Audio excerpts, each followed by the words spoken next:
Hi everyone, in this video I'm going to walk through the new alternative victory conditions module for Northgard Uncharted Lands. And this module and these cards are coming out in a new expansion called Uncharted Horizons. And if you're not familiar with the Kickstarter campaign for that, I've put a link to it in the video description. If you'd like to try these out or try out any of the new things that are coming with the expansion, like new clans, the solo mode that I've shown in a couple other videos, you could do that on Tabletopia, and I put a link to that down in the description as well. Now, so this module with the alternative victory conditions, I'm personally really excited about this. This is going to let you change up how players win the game of Northgard.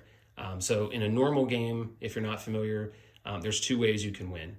One is that you control you control 3 territories that each have at least one large building in them. So if we look at my example map here, this territory right here is closed and has a large building spot in it. If Bear Clan were to build a large building here, they would have one closed territory with a large building. If they were to get 3 of those, at the end of the year, if they control all 3 with a large building in them, they win the game. If we see over here, for example, this player, the Goat Clan, they have a territory with a large building in it, but it's not closed, so this actually wouldn't count for that condition. But that's one of the ways that you win. The other way is that you get to the end of 7 years, and the player that has more fame points will win. So that's a standard game of Northgard. Those are the 2 victory conditions. This module is going to let you have a variety of victory conditions, so every game can be completely different. And it does that with 2 sets of cards. The cards here with the slightly green bottom, these are called map control cards. And the cards here with this gold or yellow at the bottom, or orange maybe, these are called wealth cards. So you're going to use a combination of these to give different victory conditions to the players. The map control cards are all going to be related to the number of territories the players control, what buildings the players have in those territories, things like that. The wealth cards will be, they'll have a little bit more variety to them. They're going to be related to how many things they've done, how many resources, how many units have they had killed, how many combats have they won. They're going to be all over the place. So it'll add a lot of, they'll definitely focus on the map for one of those conditions, but then they'll look at their production or other achievements that they've had during the game to really mix things up. So I'll just show you a couple examples of these, and then I'll explain how you use them in the game.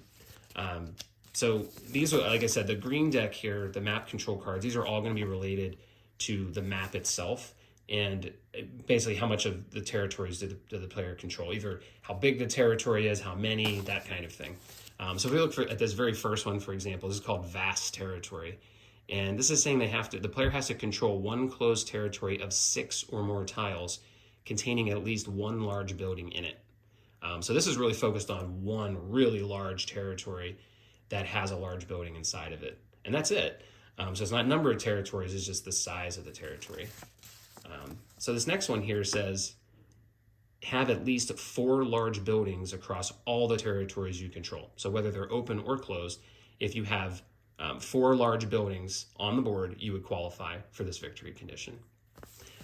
So a lot of them are like that, very similar. So this one here says you have to control at least 8 closed or open territories. So this is really encouraging spreading out, getting a lot of territories, thinning out your units to control more territory. So this, compared to the first one where you're controlling one territory of 6 or more tiles, like these are completely different games here. This is a builder game and this is an explorer game. If you like the original building condition, there it is right there. So you can use this one, have at least one large building, and each in 3 closed territories that you control. That's the original instant condition. It's not instant with this module, but you can still have that condition in the game if you like. The wealth cards, like I said, are a little bit more focused on achievements or things you're doing during the game that aren't necessarily related to the map itself. Some of them are, but it's not necessarily related to that. So this one here is called hunting, and this is if you're using the creature module. If you're not using the module on the card, then you just would put this card away and pick a different one. But this one says defeat at least 3 creatures, and then you keep so in this case, you're going to keep the defeated cards, creature cards next to you, so you can keep track of that. But so this one has to do with creatures and taking them out. So that's a kind of an interesting one. Here's a conquest one, and this is saying win at least 5 combats against other players.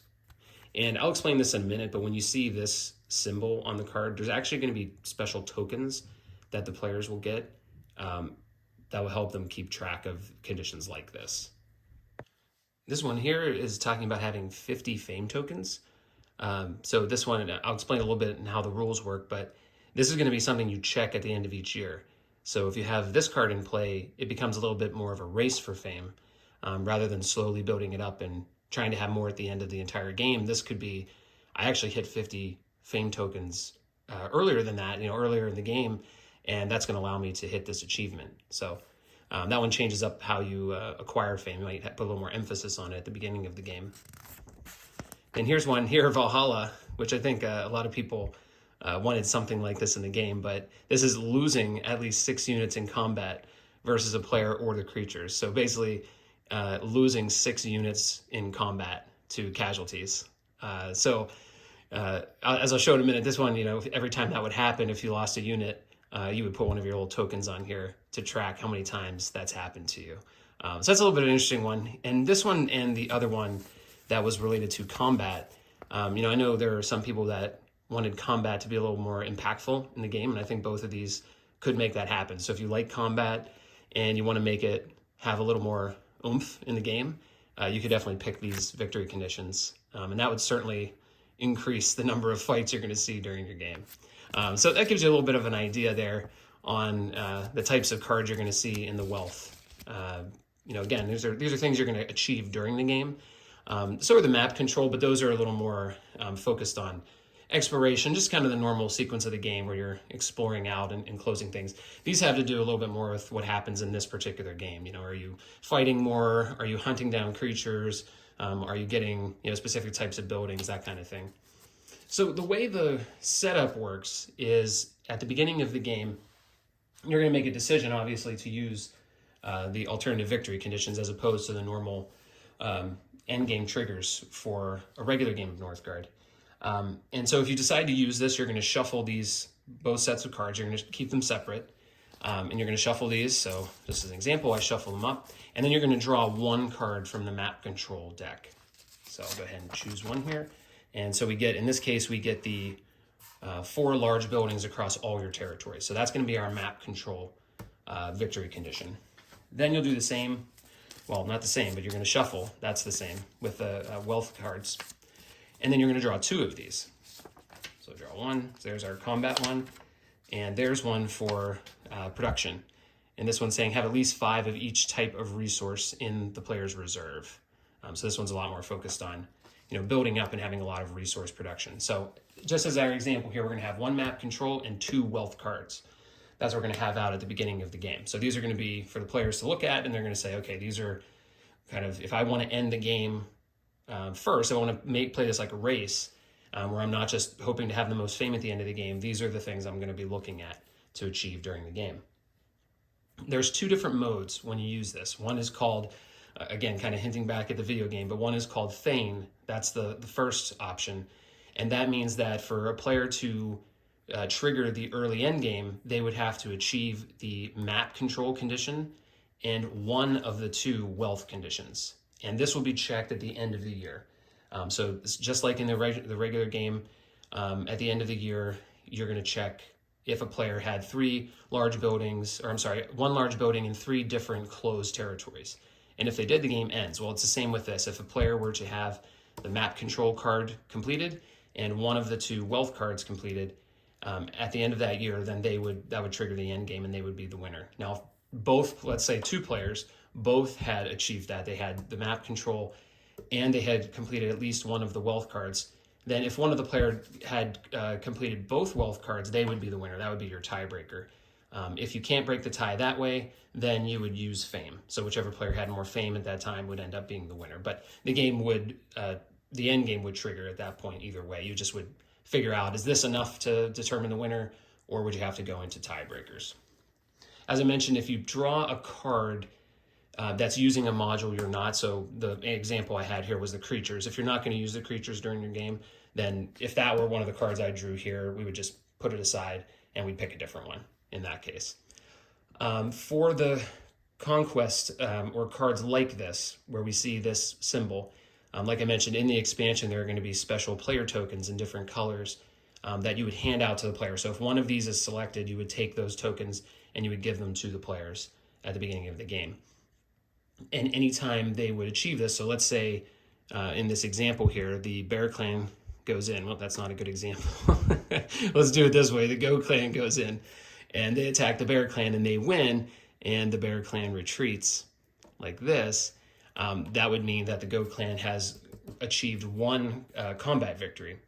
And so let's just pretend these resources are the player tokens. They would take one of their tokens and they would place it on the card. Now they're going to be separated by color, so you'll know which player placed those there. But that's how they'll track whether they've had 5 or however many they've had so far. They'll be able to track that. Now, one thing that's a little bit that wasn't totally clear in the rules was that if you get to the tiebreaker, do you say if a player were to have, let's say 2 players had both got this one and both got this one, but one player had 6 combat victories and one player only had 5. Does the player with 6 win? I mean, that would make sense to me, but I didn't see that was 100% clear in the rules, but potentially that's something that'll be cleared up in the final product. But in any case, that's how this will work, is the players will, as the course of the game goes along, they're going to start adding their tokens here to claim their achievement for that wealth card that has the symbol on it. Now, the other mode for this is called Jarl, and if you play that mode, then a player to achieve the endgame condition would have to achieve the map control card and both wealth cards. So they would have to do all of the cards at the time you check. And if they've done that, then that will trigger the end game. And same as before, if there's a tie, again, potentially you might look at the counting ones and see if one player had more than the other. But if you had 2 of those, it might get a little bit confusing on, was one harder than the other, So I'm not sure if you would really do that. But in that case, you're going to go to the normal tiebreak, which would be fame. So if 2 players had achieved all the cards at the time you check, you're going to go to the fame points and determine the winner at that time. So again, it's not, okay, well, there's a tie, so we're going to just play out through the 7 years and then figure out who has the most fame. No, the game ends at the time that this achievement or the victory conditions are achieved based on your game mode. So either one here and one of these 2 or all 3. And then if there is a tie, then you will check the fame at that moment. So if it's year 5, you're checking the fame at year 5 to determine the winner. Some of these conditions can be, gained at some point during the game. They can be lost. For the map control in particular, have at least 4 large buildings across all territories you control. Well, you might have that in year 4, but you may have a combat in year 5 and you lose it. So at the end of year 5, you don't meet this condition anymore. But then in year 6, you gain it back. So that can certainly happen throughout the game. But it's, again, the time you check the conditions. So at the end of the year, when you go into the end game trigger check, they have to be achieved at that moment. It doesn't matter if their player had this 2 years ago. They have to have it at that moment. These are the exception to that. For the ones where we're counting, then the players don't ever lose these, right? So if you've won 5 combats during the year, obviously you're not going to unwin them. So these are never coming off the card. So when a player achieves this, they've achieved it, and that's the end of it. But for ones like this and this, where a player could achieve them but then end up losing them later, they have to have them achieved at the time you check for that to qualify. So the last thing is that if you are playing a team game, if you're doing a 2 versus 2, the only change to the setup is you would draw 1 additional card. So there would be 1 map control and 3 wealth. And the end game condition would be that all 4 of these cards are achieved across the entire team. So one player doesn't have to have all 4. Just between the 2 players on the team, all 4 have to be achieved. And that will trigger the end game in a team game. So I hope this helps just to explain how this is going to work. I think these cards are really cool. Like I said, this is something I'm really looking forward to. I like having different end game conditions, and I like the original ones. I don't have any problem with them personally. But I do like to have variety in games, so I think it's really cool that some games could be really combat focused with these. Some could give more emphasis on the creatures because you could hunt them and achieve victory that way. There's different emphasis on exploring. Like some of these cards will have you exploring like crazy to get a whole bunch of territories, or maybe even fighting to get a whole bunch of territories. But others might have you really focus on one territory and build up. And I think that's cool. It makes the games different, have a little more personality. And you can, I mean, it's not like these have to be a secret. You can certainly just pull them out of the deck, whichever ones you want to use. And I think that's fun too, just to think about what kind of game do you want to play today, pick the cards that suit that, and use those. So again, I hope this helps. I'm really excited about it. Again, you can try this out on Tabletopia if you want to take a look at the cards or try any of the other things out that are coming with the new expansion. But yeah, thanks a lot for watching.